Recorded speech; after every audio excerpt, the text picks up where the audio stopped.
Hi guys, my name is Ravi છે. આજે એટલું કહેવા માટે આવ્યો છું કે ભૂખ લાગે ત્યારે ખાવું જોઈએ. મતલબ પેટને ભૂખ લાગે તે જ ખાવાનું, જીભને મન થાય તો નહીં ખાવાનું, તો બીમારી આવશે. અને બીજું, પાણીને ખોરાકની જેમ ખાવાનું છે.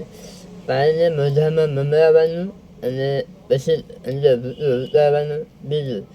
ત્રીજું કે પગે ચાલવું એ સૌથી સસ્તી દવા છે. પગે ચાલો નાકે જવું જોઈએ, કોઈ પણ નાનું મોટું કામ હોય તો ચાલવાનું ચાલુ રાખો તો બીમારી ના આવે.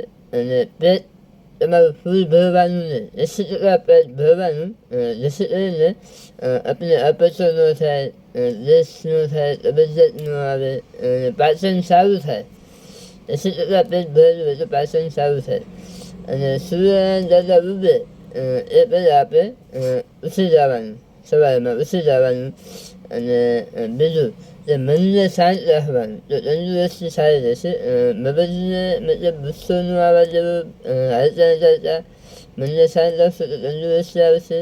આટલી ટિપ્સને રોજની દૈનિક જીવનક્રિયામાં ચાલુ રાખશો તો બીમારી પણ નહીં આવે, દવા લેવાની પણ જરૂર નહીં પડે. Thank you guys.